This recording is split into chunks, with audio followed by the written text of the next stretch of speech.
Hey guys, welcome back to Electrical Car Repair Live. Thank you guys for watching and subscribing to the channel. In today's video guys, we'll be working here on a Lincoln MKX guys, and we'll show you where to find the relay for the rear window defroster, also known as rear window defogger guys. Quick introduction, we have more than 200 videos on this car and every car we get at the shop, because our mission is to save you guys as much money as we can. So please guys, hit that subscribe button, like the video, leave a comment below, let us know if that fixed your rear window defogger. If not guys, we have a video that will explain how to diagnose the whole system, so please check it out.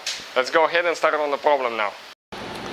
So this is guys the Lincoln right here, MKX, ours is a 2009 model, but it's the same for the whole first generation.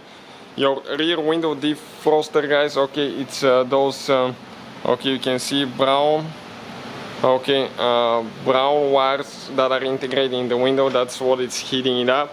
Now if it doesn't work guys, check the relay, check the fuse.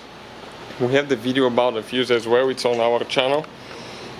Next we'll open that fuse box cover, okay, push right here, pull up, and you can actually even remove it. And now guys, the good part is that you can actually, okay, see the numbers printed on the back side of the cover. The bad news, it doesn't tell you what each one of those is, so that's why we are making the video now guys. The relay for the rear window defroster guys, okay, it's number 38, that big relay here. If you need to buy one guys, we'll have the link in the description of the video below for your convenience, so please make sure you check it out. Okay, I'm going to grab the new one quick, okay, and just install it. Now if you guys, okay, want to see how to test the relay, we have it on the channel, check it out. It explains how to test a car relay, so that way you don't waste your money.